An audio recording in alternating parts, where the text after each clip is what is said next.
Yan, good morning everyone. Tingnan po natin ang Luke 4 verse 18. Luke 4 verse 18. Ito po ay galing sa Panginoong Hesukristo at gusto ko pong basahin natin po ito ng malakas. Ang sabi po ay, "The Spirit of the Lord is upon me because He has anointed me to proclaim good news to the poor. He has sent me to proclaim liberty to the captives." Pakisabi ng malakas, liberty. "And recovering of sight to the blind, to set at liberty," pakisabi ulit ng malakas, liberty, "those who are oppressed." Pinag-uusapan nga po natin ngayong buwan po na ito, yung season of the Spirit. At balikan ko lang po uli, na kaya po andyan po yung illustration po na yan, na ang Panginoong Hesus nga po kasi, siya po ay Diyos na nagkatawang tao.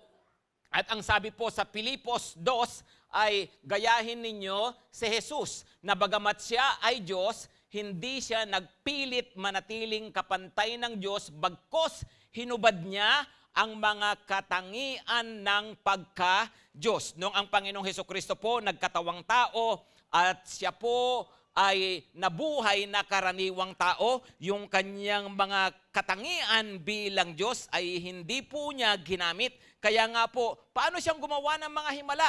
Ano po ang nangyari? Dahil nga po, nung siya po magpabaptize, bumaba sa kanya ang banal na Espiritu. So ibig pong sabihin, noon pong mga unang taon, nung mula nung isilang ang Panginoong Hesukristo, hanggang po siya ay mag-30, nung 30 years old po siya. By the way, bakit 30? Kasi po sa kanila pong kultura, yun pong, kung tayo po 18 para matawag na adult, sa kanila po ay 30 para matawag na adult. Tingnan nyo po yung katabi nyo kung sino mga 30 dyan. No? Sabi nyo, huwag kang mag-alala, youth ka pa. No? Sa panahon ni na Jesus. Ngayon, ito nga po, ang Panginoong Hesus, for the past 30 years, nabuhay siya karaniwang tao, okay?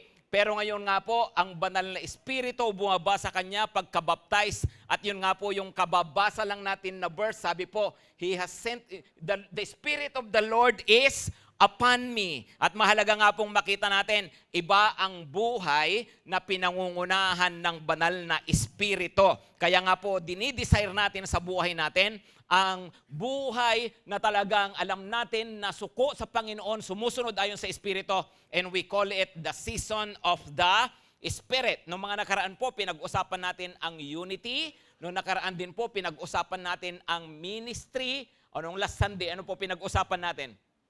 Of course, we talk about maturity. Ngayon po, pag-usapan natin liberty. Pakisabi po ng malakas, liberty.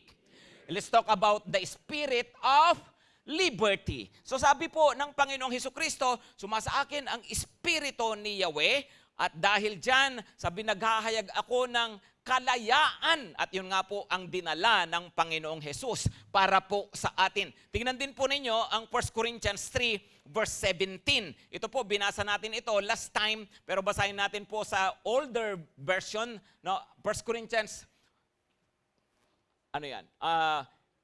ito po dapat. No? Now the Lord is the Spirit, and where the Spirit of the Lord is, there is liberty. Pakisabi po ng malakas, now the Lord is the Spirit, and where the Spirit of the Lord is, there is liberty. Of course, alam natin yon. Kinanta po natin yon kanina.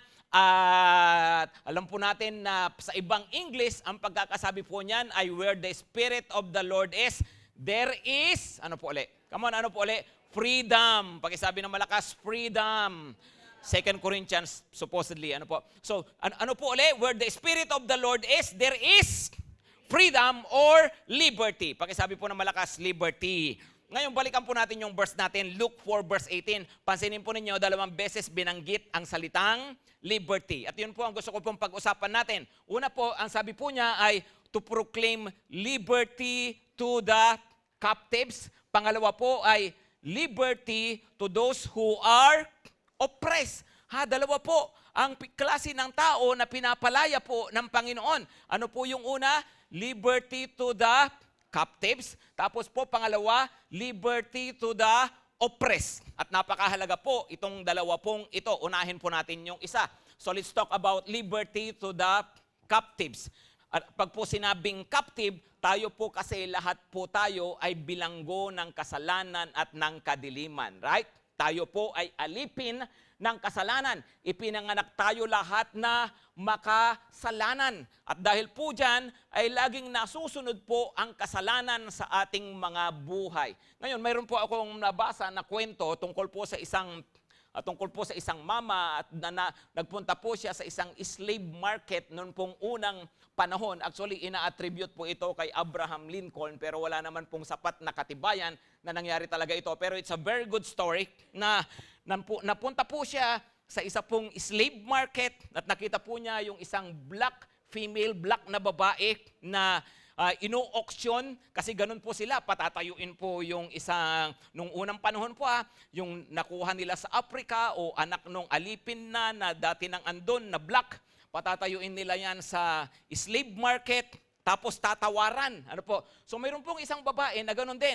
Tinatawaran, tapos yung may mga tumatawad, may mga kung ano-anong mga sinasabing mga kabastusan. Kasi po, hindi lamang po yun para pagtrabahuhin, lalo na po pag babae, ginagawa nilang sex slave, mga ganun. Ano po?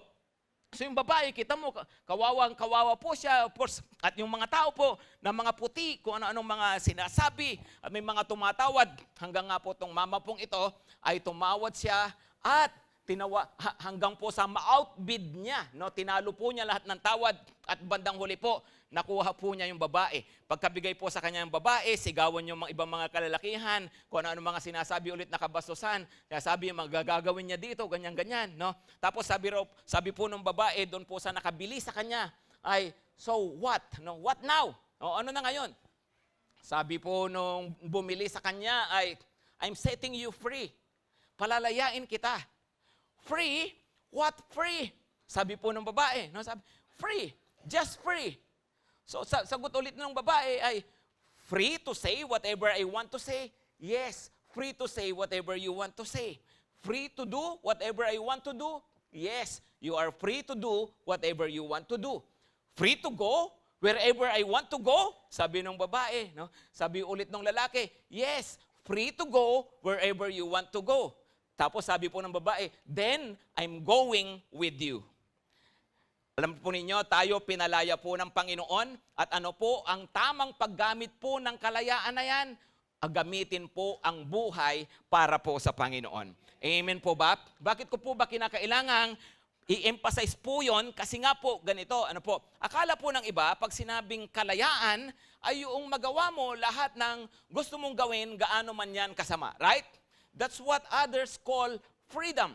Alam niyo po, iba po yung freedom from sin, dun po sa freedom to sin. Kapag sinabing pinalaya ka ng Panginoon, you have been freed from sinning. Pinalaya tayo para wag nang magkasala. Iba naman yung, ang tawag nila sa freedom ay freedom to sin. Magawa mo lahat ng gusto mong gawin. No, hindi po kalayaan yon. Actually po, pag ang kasalanan ay yun pa rin ang gustong-gusto mong gawin, nagpapakita na alipin ka pa rin ng kasalanan. Ibig sabihin, no, malaya na akong mag-drugs. Oh yes. So pag sinabi mong malaya ka na mag-drugs at ginagamit mo nga yung kalayaan na yun, ano ang ibig sabihin nun? Adik ka. So ibig sabihin, dahil adik ka, alipin ka ng tsongke. Di ba?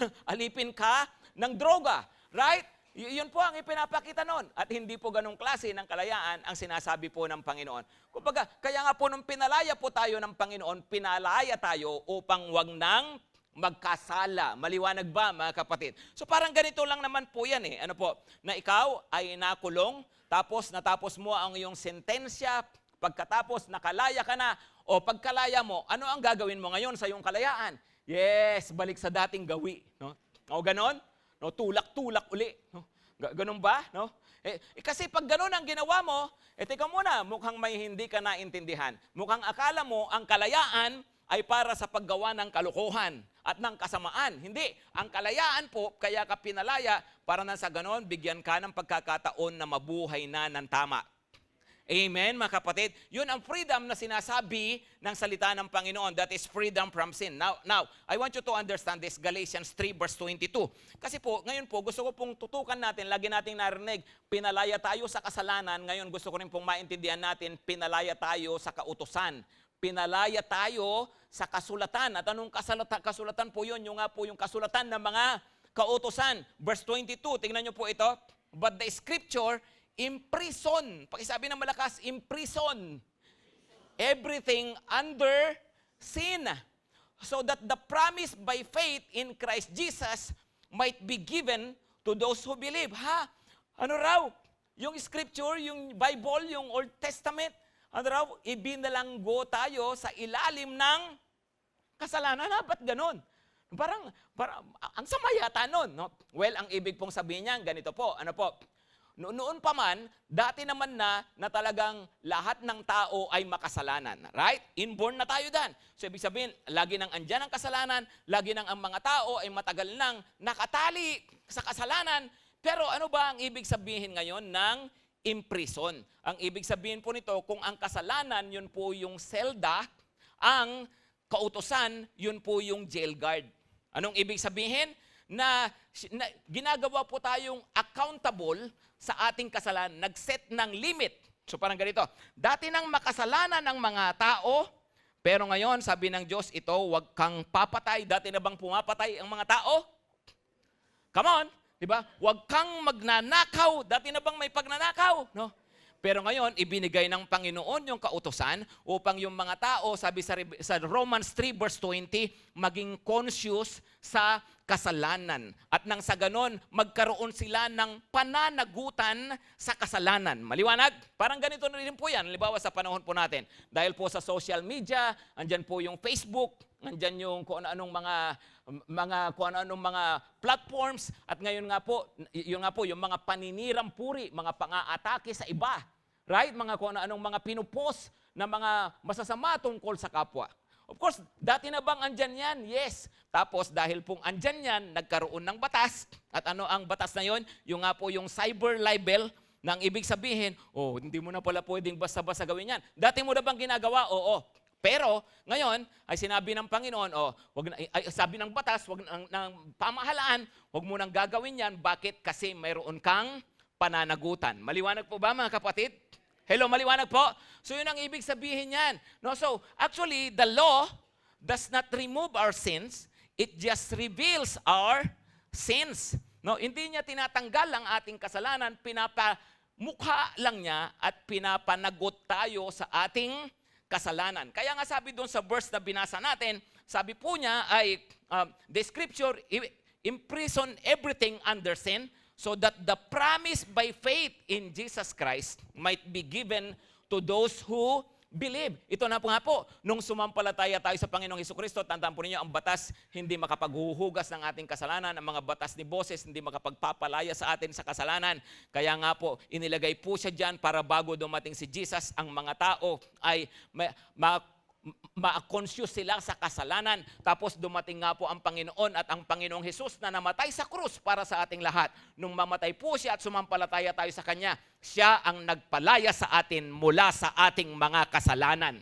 Amen? Palapakan po natin ang Panginoon po dyan. No?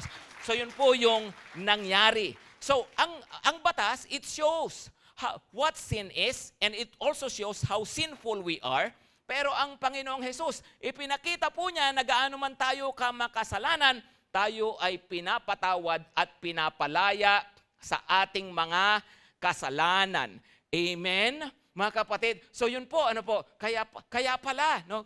Kaya sabi, we are imprisoned. Pero ngayon, pinalaya tayo ng Panginoon sa kasalanan, pinalaya tayo sa kautusan. At ngayong malaya na tayo sa kautusan, tingnan po ninyo ito, Galatia. No? Tingnan nyo po, ang aklat ng Galatia. Yan po ulit yung aklat sa Biblia na napakahirap hanapin kasi Galatia, no? Pero ngayon nakita ko na, no? Galatia chapter 4 verse 4 to 7. Sabi dito, ngunit nang sumapit ang takdang panahon, sabihin niyo nga po ako, isinugo ng Diyos ang kanyang anak na isinilang ng isang babae at namuhay sa ilalim ng kautusan. No? So binanggit dyan sa mga nauna, ito yung mga, andyan yung kautusan, yun muna yung guardian, yan yung parang na nagbabantay sa mga tao, pero sa takdang panahon, dumating si Jesus. Verse 5, upang palayain ang mga nasa ilalim ng kautusan, sa gayon, tayo'y maituturing na mga anak ng Diyos. Wow! Verse 6, ano pa sabi sa verse 6? At dahil kayo'y mga anak ng Diyos, isinugo niya ang espiritu ng kanyang anak sa ating mga puso na tumatawag sa Diyos ng Ama.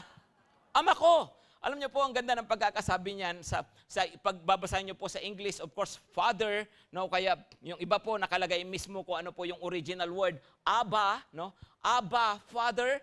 Alam niyo po ba yung Abba, Father, hindi po yun formal na ama lang, kundi parang daddy, papa, no? Sabi niya, binigay sa atin ang espiritu ng Diyos na nabigay sa atin ng ganoong spirit, no, spirit of sonship, not spirit of slavery, na nagbibigay sa atin ng kakayahan na tumawag ng daddy, daddy, no? Tumawag ng papa, papa sa Diyos. Ano ibig sabihin nun? Hindi lang formal na relasyon, it's a term of endearment. Di ba yung ibig sabihin? May paglalambing, may pagiging close. Yun po ang ipinapakita po niyan. Nung sabihin po na binigyan tayo ng Espiritu at ngayon nakakatawag tayo sa Diyos ng Ama, Ama ko. Now, verse 7, ituloy natin, hindi na kayo alipin, kundi anak. At dahil kayo ay anak, kayo ay ginawa rin ng Diyos bilang mga tagapagmana niya. Anong ibig sabihin? No, sabi raw po ngayon, hindi ka na alipin, nasunod-sunuran. Pinalaya ka ng Diyos, ginawa kang anak ng Diyos. Kaya nga alam niyo, mahalagang makita talaga natin ang ating mga sarili na anak, hindi alipin. From time to time, sinasabi ko na dapat ang mga Kristiyano hindi pusong alila, dapat pusong anak. Amen? So ano ang pagkakaiba nun? Kasi kung pusong alipin, well, sige, sumusunod ka, kaya lang, kasi required, right? Kasi kailangan, no? Ba't ka andito ngayon sa church? Ilinggo no? Baka mamaya magalit sa akin si Lord, no? Kapag hindi ako nag-church. Eh, ano yon? Pusong alipin, na pag-utusan ka lang. Di ba? Parang winutos lang kasi. O bakit ka nagpipray araw-araw? Eh kasi baka magalit sa akin si Lord. Alam nyo, yung nga po yung tinatawag natin na legalism. Pag legalistic ang isang tao, you are trying to earn God's favor sa pamagitan ng iyong mga gawa. Pero hindi na nga kailangan kasi Jesus earned it all. No? Binayaran na ng Panginoon, kayon mahalaga na makita natin na, oo nga, no, ako gagawin ko ito. Hindi na dahil sa batas, hindi na dahil sa required, kundi dahil sa pagmamahal. Amen? Ang anak daw po, yung iba na yung kanyang puso. Mahalaga yung ating pagkakaroon ng pusong anak sa paglapit po natin sa Diyos at sa mga ginagawa natin sa paglilingkod natin. Sabi ko po kanina, you do not earn God's favor. Actually, nung lumapit ka sa Panginoon, yun yung pinakamagandang bagay na nangyari sa iyo, isinilang ka sa pamilya ng Diyos. At mula nung isilang ka, ang Panginoon anak ka niya. Amen? Hindi mo kailangang magsimba para maging anak ng Diyos. Hindi mo kailangan gawin ito, gawin yan para maligtas kasi lahat po ng yan binayaran ng dugo ng Panginoong Hesukristo. Andito tayo ngayon, hindi dahil sa required, dito tayo ngayon, hindi dahil sa batas. Andito po tayo dahil anak tayo ng Diyos. At tatay natin siya. Abba, Father. Amen. No? Abba, Father. No? Yun po dapat. No? Alam nyo, naniniwala ba kayo, natutuwa sa inyo si Lord? No? O tingin ba ninyo ay dapat ay hindi pa natutuwa sa akin si Lord kasi wala pa akong nagagawa, no? Ganun ba? Come on, hindi. Ako nung pinanganak yung anak ko, halimbawa si Denise nung pagkapanganak pa lang tuwang-tuwa na ako, no? Na bakit may nagawa na ba siyang mabuti? No? Wala pa, nakapikit nga no? Hindi nga nagsasalita, no? Hindi nga sinasabing, "Daddy, ang cute-cute mo." No? Walang ganon, no? No? Pero ba't tuwan-tuwa ako, anak ko? Amen? Hello, you are a child of God. Hindi mo para hindi tayo andito kasi para magkaroon ako ng mga accomplishment. Di ba? Para magumanda yung performance ko. No, you are not trying to earn merits. No, hindi para gradean yan, gradean, no? Hindi, niligtas ka na ng Panginoon. Amen? I'm not saying na hindi ka na mabubuhay ng tama kasi nga pinalaya ka na nga at bilang pinalaya na anak ng Diyos, kaya mo na ngang mabuhay ng maayos sa kanyang harapan. Maliwanag mga kapatid, no? Come on, pag-isabi ng malakas, I am a child of God. So hindi na tayo pusong alipin. Amen? So bakit nag-church? Napag-utusan lang, no? Bakit naglilingkod? Kasi required, no? Ganon? Hindi po. You are a child of God. Alam niyo po, iba ang pusong anak, no? Iba ang pusong anak. Maglilingkod 'yan, no? Susunod 'yan out of relationship. Right? Ginagawa mo yung mabuti kasi out of relationship. Naglilingkod ako, bakit? Halimbawa, bakit ko ginagawa ito? No? Kasi this is my Father's business. No? Kaya ko ginagawa ito. Amen, mga kapatid. So, ganun pala yung attitude. Iba yung pusong anak. Actually, kahit mayroon kang, halimbawa, mayroong disiplina. Ang anak kasi nadidisiplina, right? Pero ang pusong alipin, pag nadisiplina ka, galit yata sa akin si Lord, no? Galit sa akin ang Diyos, no? Pero hindi, no? Ang pusong anak ay hindi. Loves pa rin ako ni Lord, dinidisiplina lang niya ako kasi gusto niya akong ayusin kasi anak niya ako. Amen. Pag mayroong mga pagsubok, ano ang pagtingin mo diyan, no? Hindi galit sa akin si Lord. Hindi yung ganoon pinaparusahan na naman ako, no? Siguro nagkulang na naman ako sa prayer, no? Siguro hindi ako nag-devotion, ayan naman tatamaan na naman ako ng kidlat, no? Hindi, kundi ang pagtingin mo ay hindi may mga pagsubok pero alam ko kasama ko pa rin si Lord sa buhay ko. Amen. Pusong anak. Pakisabi ng malakas, pusong anak. O ngayon, tuloy natin po ang pagbabasa. Sabi po sa verse 8, sabi dito, noong hindi pa nyo nakikilala ang Diyos, kayo'y alipin ng mga Diyos-Diyosan. Ngunit ngayong nakikilala na ninyo ang Diyos, o mas tamang sabihin ngayong nakikilala na kayo ng Diyos, bakit kayo bumabalik sa mga tuntuning walang bisa at walang halaga? Sabi niya sa mga taga-Galacia ni Apostol Pablo, sabi niya, nung hindi nyo pa kilala si Jesus, di ba? Ganito kayo. Kung sino-sino yung mga Diyos nyo, alam naman natin yung mga Diyos ng mga Grego, di ba? Sina Zeus, sina Aphrodite, mga gano'n-gano'n. Ano po? No, dati na kayo sunod-sunuran sa mga yan. Kung ano-anong mga kasabihan, alipin na kayo ng mga, kung ano-anong mga panuntunan. At tayo, wala man tayong gano'n, pero dati gano'n din tayo, right? Kung ano-anong mga pinaniniwalaan natin, mga nasusunod sa buhay natin, kung ano-anong mga pamahiin natin. No? Tapos, sabi nga, pinalaya na kayo. So ano nangyari sa inyo? Tapos ngayon dati kayo na kasi mga mga taga-Galacia, ibig sabihin mga Gentiles, mga Greek. So ibig sabihin, dati ganito kayo naniniwala kayo sa mga Diyos-Diyosan na yan. Ngayon naging Christian kayo. Dati alipin na kayo doon, ngayon naging Christian kayo. Tapos ganun pa rin pananaw ninyo sa buhay. Teka, sabi niya, pag ganun, nagpalit ka lang ng simbahan. Diba? Pero walang nabago sa isip mo, walang nabago sa buhay mo. Alipin ka pa rin. Alipin ka doon, dami mong takot doon. Alipin ka doon kung ano mga pinaniniwalaan mo. Ngayon, andito ka na, alipin ka pa rin. Yun pa rin. Ganun pa rin yung pananaw mo sa buhay. Tuloy po natin pagbabasa para mas maintindihan natin. Ano po ang sabi niya? Sa susunod, noong hindi pa ninyo Asan na tayo? Verse, yung hindi pa natin nababasa, no? Verse 10. Darating din yan. Bilang kayo ng 10. May itinatangi kayong mga araw, mga buwan, mga panahon, at mga taon. O di ba, mabira nung non-Christian ka, naniniwala ka sa Friday the 13th? Parang ganito yan Nung non-Christian ka, Friday the 13th, tapos ngayon naman dapat Sabat, no? Dapat Sabat. Pag Sabat, huwag maglaba kasi hindi yan sabatya, no? So ganon, no? Teka, parang nagpalit ka lang, nagiba ka lang, pero hindi ka pa rin malaya. Are you following, mga kapatid? Di ba? Kaya sa niyo po, may itinatangi kayong mga araw, mga buwan, mga panahon, at mga taon. Yun na nga po yung sinasabi po ng salita ng Panginoon, pinalaya tayo sa mga kautusan. Totoo po, ang Sabat po, Sabado talaga.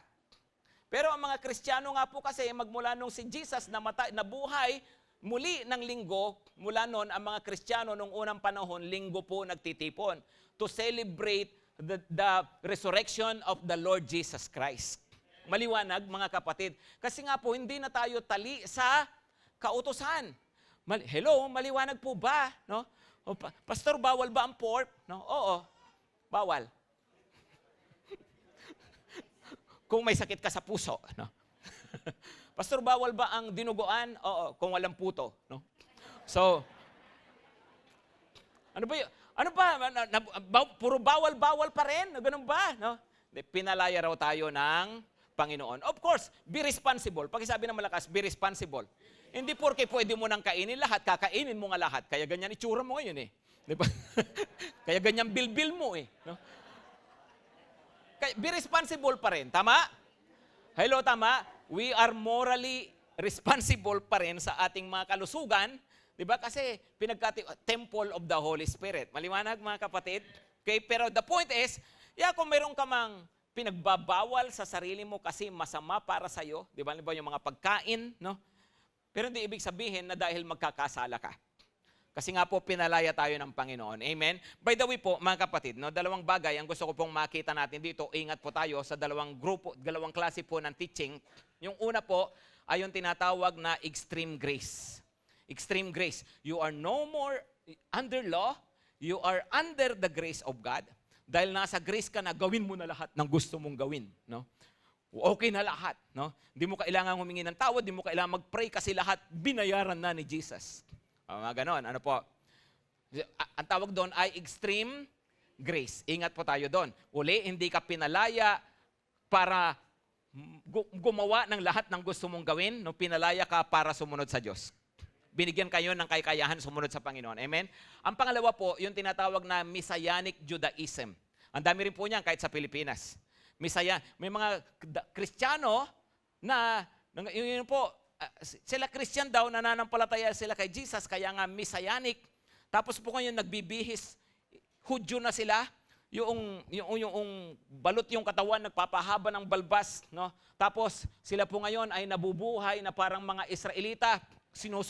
Sinusunod nila ngayon yung mga kung ano mga piyesta sa Israel yan, yung mga buwan-buwan na yan, Rosh Hashanah, maganon. Yung kanilang anak, mayroong mga pagdating ng 18, mayroong tinatawag silang bat mitzvah, maganyan-ganyan. Ano po? Tapos si Jesus, ayaw nilang tawagin po na Jesus, dapat daw Yeshua lang, kasi dapat wikang Israel. Ganon po dapat, no? Dapat ang Sabat ang pagsamba, ganon na po sila. Ano, tawag po doon Messianic Judaism. Kumikilala sila kay Jesus, pero gusto pa rin nilang bumalik sa kautusan na siya naman pong dahilan bakit isinulat ni Apostol Pablo ang lahat po ng ito. Maliwanag, mga kapatid. Ngayon, pagkisabi po ng malakas, I am free. Ano ulit? Parang wala kagana-gana. Pagkisabi ng malakas, I am free. Yeah, liberty to the captives. Number 2, liberty to the oppressed. Pakisabi po ng malakas, oppressed. Yan. Tingnan po ninyo ulit, sabi po ng Panginoon doon sa Luke 4 verse 18, to set at liberty those who are oppressed. Pag sinabi pong oppressed, ano po? Kinakawawa, pinapahirapan, oppression nga eh. Ano po? Acts 10 verse 38, tingnan nyo. Acts 10 verse 38. Sabi po dito, how God anointed Jesus of Nazareth with the Holy Spirit and with power. He went about doing good and healing all who were, oppressed by the devil, for God was with him. Nung dumating si Lord, yung nga po, the Spirit of the Lord is upon me. Tapos po, He went about doing good and setting free those who were oppressed. Sino nang o-oppress? Sino nang o-oppress? Oppressed by the devil. No? So, ang diablo pala ng o-oppress. Pero the good news is, kahit anong oppression yan, kaya tayong palayain ng Panginoon. Amen, mga kapatid. Ano po ba, yun pong mga oppression na yan, saan po ba yan nanggagaling? Alam niyo po, may mga oppression na maaaring galing sa trauma No? Pag sinabing trauma, may mga pangit na mga karanasan. Tapos hanggang ngayon, dala-dala mo, nasa iyo yan. Alam niyo po, ang tawag dyan ay entry point. Pag sabi ng malakas, entry point ng kaaway. No? Hindi ko sinasabing laging na take advantage ng kaaway. Pero minsan, may mga pinagdaanan tayo ngayon, napabayaan, at ngayon, naging entry point ng kaaway sa ating mga buhay, yung mga trauma na yan. Kaya pabalik-balik tayo doon, hindi natin namamalayan, mayroong effect sa quality ng buhay natin. Because of those trauma. No? So, hanggang ngayon, mayroon kang galit, mayroon kang mga takot, mga kung ano, no? Na mga nakakaapekto sa iyong paumuhay dahil nga po sa trauma. Pwedeng pinanggagalingan po yon ng oppression ng kaaway. Pwede rin pong curses, no? May mga sumpa sa buhay. No? Sumpa na bitawan ng iba, no? Yung curses po na yun, pwedeng pinanggagalingan po ng oppression. Meron din po tinatawag na mga generational sins. Bakit ganito buhay ko? Kasi lolo mo, tatay mo, ikaw. No? Pare-pareho ng kwento. Alam nyo ba, meron tinatawag po na daddy's demon? Daddy's demon? Ano yung daddy's demon? No? Kasalanan ng tatay mo, tapos nakikita mo nasa iyo rin. Alam mo kapatid, pag nasa iyo yan, sa panahon mo, maputol yan. Or else, pag hindi natanggal yung daddy's demon na yan, na minana mo sa tatay mo, papamana mo yan sa anak mo, kawawa naman yung anak mo. Hello, are you following? Mga kapatid, so pag sinabing daddy's demon, generational. Pag isabi na malakas, generational. Paano, pastor, pag babae? Mommy's Maleficent. No? Ayan, pwede. mga kasamaan, no? Alam nyo po, ang good news po dito, pinalaya tayo ng Panginoon. Ang dami ko na pong natulungan na mga ganyang may mga oppression. Mayroong satanista, mga sinasapian, may kapangyarihan po talaga. Ano po? Isa po sa significant na karanasan din ay mayroon pong isang youth dati na tulungan po natin na siya raw po ay apo ng isang makapangyarihang witch. No? At hindi po ito salisalita lang kasi nakita namin may power po talaga. Ano po? Pero sa isang pagkakataon na yung nga po tinutulungan siya, alam nyo, nawala siya sa kanyang sarili. Tapos habang sinasabihin ko, lumayas ka dyan, umalis ka dyan. Sabi, hindi, akin to, apo ko to. Sabi niya gano'n, nagalit na galit sa akin, nanlilisik niya mata. Alam niyo, sabi ko, ay, tinubos na siya ng dugo ni Jesus. Wala ka ng karapatan sa kanya. Yung nanlilisik na mata, biglang hindi makatingin. Yung galit na nakaganon, biglang manghihina. Pag narinig, hindi, tinubos na siya ng dugo ng Panginoong Hesukristo. No? Kasi po, mas makapangyarihan ang dugo ni Jesus kaysa sa dugo ng mga ninuno mo na nananalaytay sa'yo. Amen? Kaya tayong tubusin talaga ng dugo ng Panginoon. Mas powerful po ang dugo ni Lord. Amen, mga kapatid. Ano po? So mahalagang makita po natin, anumang mga oppression, kahit saan paggaling yan, mahalaga pala, no, na makita ko na kailangan makalaya ako rito. Kaya nga yun nga po, no? Tingnan niyo po yan, halimbawa generational. No? Oppression mo, tapos hindi mo in-overcome, bilang isang mabuting magulang, balang araw, yung iba sa inyo, magiging mga magulang, hahayaan nyo ba na maging oppression din yan ng mga anak ninyo? Dapat ma-overcome mo yan. Dapat ikaw, panindigan mo na yan kasi ikaw ang nasa tamang posisyon ngayon, ikaw yung Kristiyano, ikaw yung binili ng dugo ni Jesus, ikaw ang may kalayaan, putulin mo na yan sa buhay mo. Amen, mga kapatid? At kaya po tayong palayain ng Panginoon. Maliwanag po ba? So dapat pala mawala ito. Sa ano-anong mga areas ng buhay. Kasi pag po sinabing manifestation, tingnan nyo na nga lamang po ito, kapag sinabing oppression, ano ang manifestations? Tingnan nyo po ang Matthew 12 verse 22. Matthew 12 verse 22. Sabi dito ay, then a demon oppressed man who was blind and mute was brought to him, and he healed him so that the man spoke. And so, tingnan nyo, ano po ang difference pag pinalaya ng Panginoon yung isang taong oppressed? Come on. Ano raw? Siya po ay blind and mute. No? Ano raw? Bulag at pipi. No? Tapos, nung dinala kay Jesus, ano ang nangyari?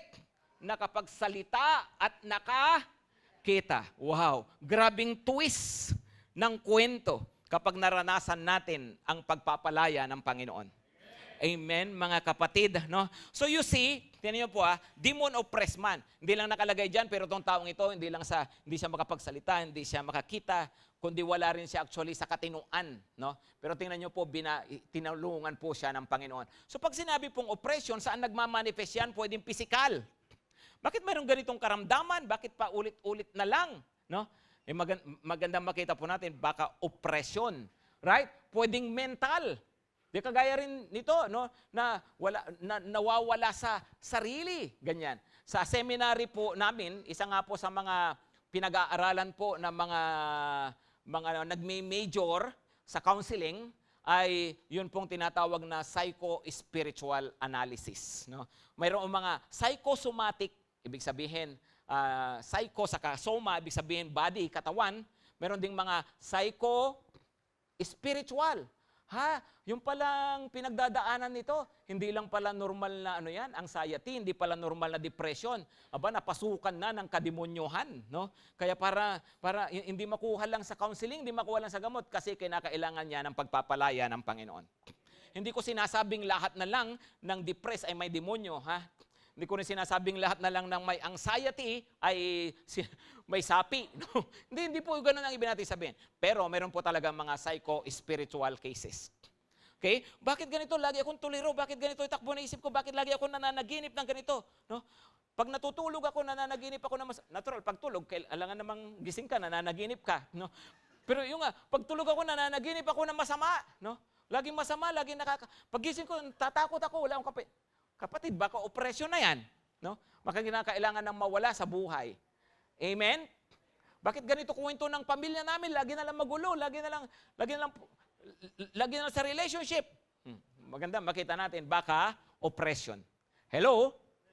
Di ba? O bakit pagdating sa finances, lagi na lang kaming ganito, lagi na lang hirap, baka kailangan mo kasi ng pagpapalaya ng Panginoon. It could be your oppression. Maliwanag po? Uli, hindi ko sinasabing lahat ay mayroong sisisihing demonyo, Baka mamaya, nahatsing ka lang, espiritu ng sipon, layas sa buhay ko.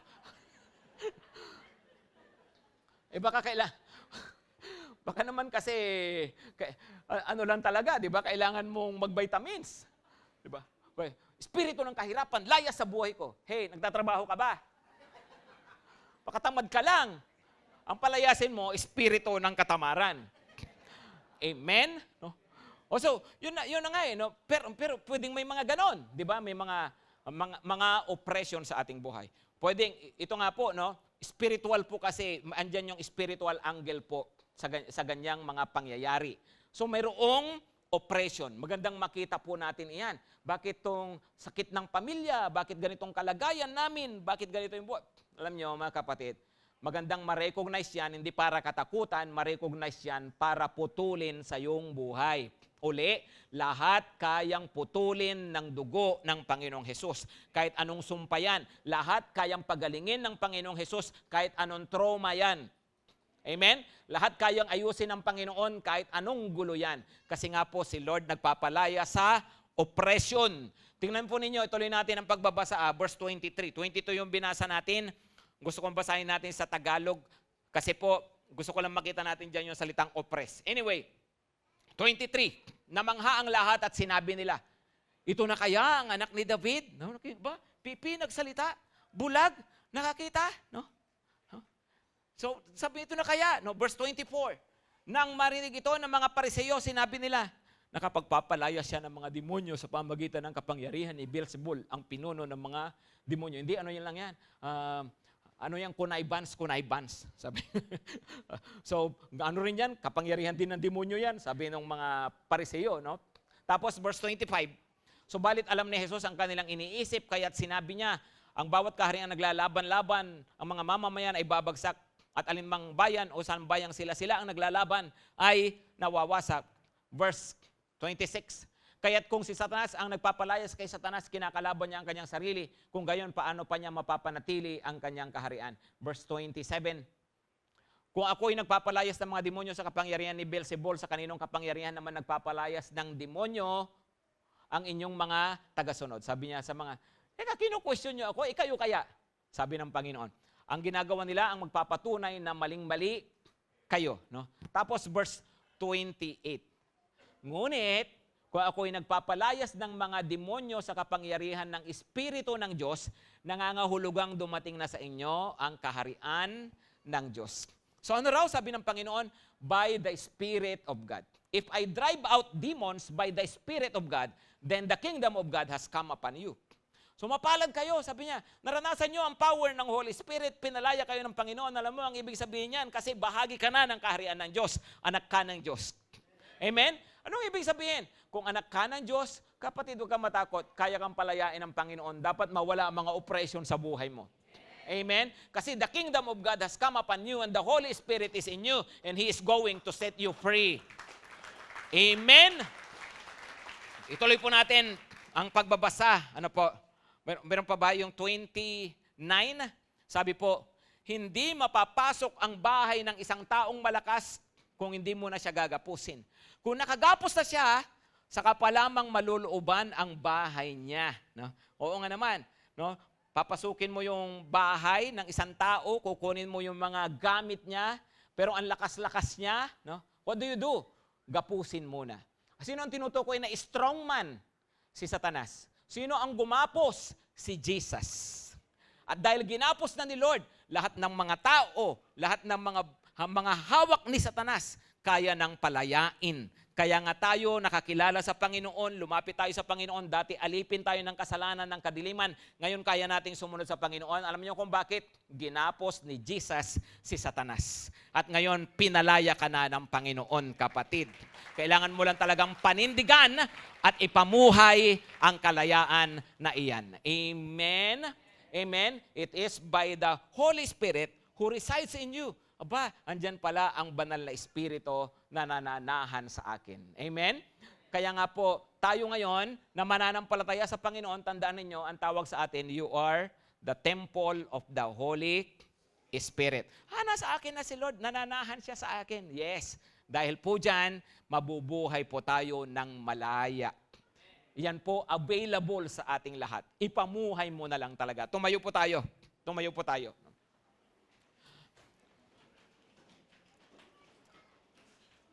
Pinalaya ka na ni Lord. Amen ba? Come on. Sinong pinalaya ni Jesus dito? No?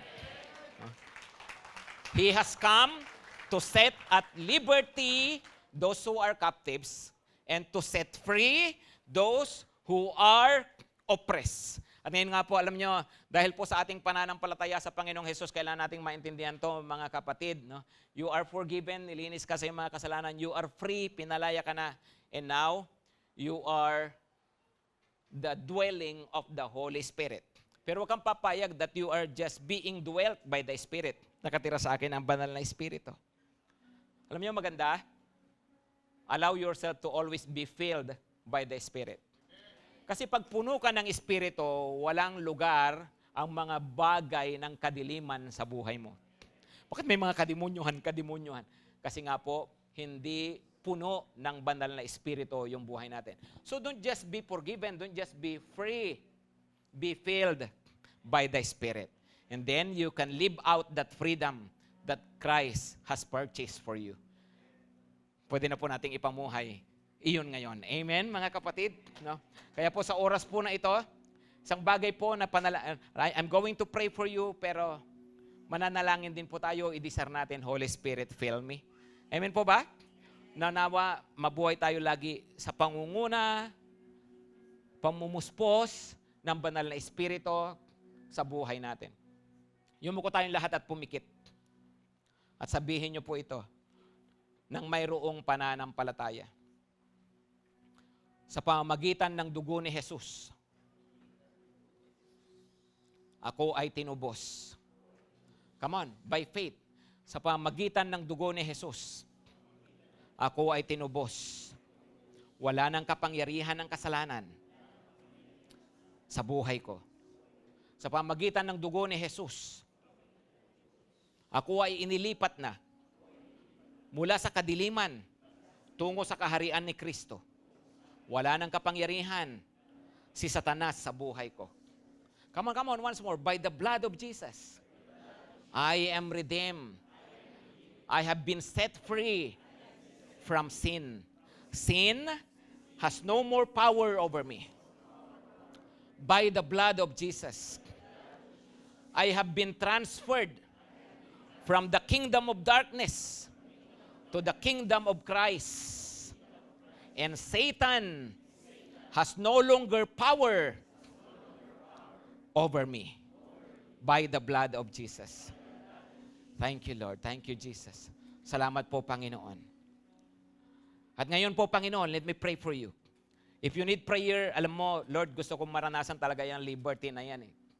Pwede ba itaas lang po natin ang ating mga kamay sa Panginoon? Because this is not just a truth that we're talking about. This is a truth that God wants us to experience. Ito po mga bagay na talagang gustong-gusto ng Panginoon na iparanas po sa atin. This is what you have in Christ, kapatid. Do not live less than that. Hindi yan ang pagbuhay na tinawag ng Panginoon sa iyo. Tinawag ka ng Panginoon towards freedom. Panginoong Jesus, blessed is your name. Hosanna, Hosanna, Hosanna. Blessed is the one who comes in the name of the Lord. Come on, just praise Jesus. We praise you, Jesus. You are Lord, you are King, you are our Savior. Hosanna in the highest. Hosanna. Pinupuri ka namin, Panginoong Jesus, aming tagapagligtas. Pinupuri ka namin, nagkatawang tao ka, namatay sa krus, muling nabuhay. Pinupuri ka namin, you are our Lord, you are our Jesus. Sabihin niyo po, Jesus, you are my Lord. Kama sabihin niyo po, Jesus is Lord. Jesus is Lord. Jesus is Lord. Sabihin niyo po, Jesus is Lord over my life. Jesus is Lord over my family. Jesus is Lord over GTC. Jesus is my Lord. Opo, Panginoon, ikaw ang aming Panginoon. Ikaw ang aming Panginoon. At ngayon nga po, salamat dahil ikaw ang aming Panginoon. Nasa amin ang banal na Espiritu. And where the Spirit of the Lord is, there is freedom. Salamat sa banal na Espiritu na nananahan sa amin ngayon. Ngayon, Panginoon, niling namin that your Holy Spirit will work so mightily in us. Talagang ang banal na Espiritu, buong laya, nakikilos sa mga buhay po namin upang nang sa ganon, maipamuhay namin ang kalayaan pong ito. Tulungan mo kami, Panginoon, bigyan mo kami ng spirit of sonship, spirit of daughtership, that we will see ourselves not as slaves. Makita namin ang aming mga sarili at gawin namin ang mga bagay na ginagawa namin na mabubuti para sa iyo, Panginoon, dahil mahal ka namin. Panginoon, bigyan mo kami ng pusong anak. Puspusin kami ng pusong anak. Lagi namin makita ang aming mga sarili na mga anak mo. Lagi namin makita ang aming mga sarili na mga anak na nagmamahal at sumusunod at naglilingkod po sa iyo. O Panginoon, alisin niyo po sa amin ang orphan spirit. Ang Panginoon, anumang espiritu ng pagiging ulila, alisin niyo po sa amin. Help us to see ourselves as daughters and sons of our Father in heaven. Makita namin lagi, Panginoon, kung ano kami sa iyo. Mapapamuhay namin ang katotohanan ito ng mga anak kami ng Diyos. Salamat po, Panginoon. Salamat po sa kalayaang ito. Ngayon, mga anak mo po kami. At gayon din po, Ama. Salamat sa pagpapalaya sa mga oppression. Salamat, available ito sa amin. Pinapanalangin ko ang inyong mga anak na narito. Palayain nyo ang bawat isa sa anumang pagpapahirap, anuman na pagkakahawak, anuman na pagkakagapos ng kadiliman sa aming mga buhay. At sa oras na ito, Panginoon, isara po ninyo lahat ng entry point, lahat ng pintuan ng kadiliman sa buhay namin. Kapatid, if there's any sin, isuko mo yan sa Panginoon, entry point yan. Is there any hate? Anumang mga hinanakit, galit, isuko mo yan sa Panginoon kasi po yung mga entry point, yung mga yan. Anumang mga masasama na mga bagay na kita natin sa buhay natin, Lord, isinusuko ko po ito sa inyo. Panginoon, isinusuko namin ito sa inyo. Isara nyo lahat ng entry point, Panginoon, sa aming mga buhay. Upang, Panginoon, mawalan ng lugar at pagkakataon ang kaaway para i-oppress kami. Tulungan mo kami, Panginoon. At ngayon nga po, anumang oppression, in Jesus' name, tinataboy namin ito sa aming mga buhay. Oppression mentally, oppression sa relationship, oppression sa finances, oppression sa health, oppression sa spiritual life, oppression sa ministry. In Jesus' name, walang kapangyarihan ang mga ito. We apply the blood of Jesus sa lahat ng areas na to. At ang dugo ng Panginoong Jesus na nagbayad ng aming mga kasalanan, bumili din ng mga pagpapala sa lahat ng areas na ito. Kaya we claim the power of the blood of Jesus sa lahat ng areas ng aming mga buhay. At ngayon nga po, Panginoon, pinapanalangin nga po namin na alisin po ninyo anuman na oppression pa sa mga buhay po namin. At ipamuhay namin ang kalayaan na binigay niyo po ito sa amin. At sa oras na to, in Jesus' name, I declare that we will lead abundant lives. We will lead full lives. Mabubuhay kami ng mga buhay na may kapayapaan, buhay na may kagalakan, buhay na may kalakasan, katuwiran, kabanalan, buhay na may kaligayahan, buhay na may kalayaan. Kasi pinalaya kami ng dugo ng Panginoong Hesukristo. Inaangkin namin ito, Panginoon. Inaangkin po namin ito. At sa oras pong ito, Lord, we ask that as you have set us free and as you have forgiven us, dahil malinis na kami, Panginoon, niling namin ang banal na Espiritu patuloy na maglinis sa amin. At ang banal na Espiritu ang patuloy na maggabay sa amin. Fill us now with your Holy Spirit. Kapatid, make this your personal prayer. Sabihin mo, Holy Spirit, take control of me. Holy Spirit, fill me. Holy Spirit, fill me. O Holy Spirit, fill us. Fill your people. Puspusin mo kami ngayon. Puspusin mo kami ngayon, Holy Spirit. Holy Spirit, fill us. Kapatid, receive. Be filled by the Spirit of God. Receive. As you have prayed and as you have believed, receive. Be filled by the Spirit of God. In Jesus' name, amen at amen.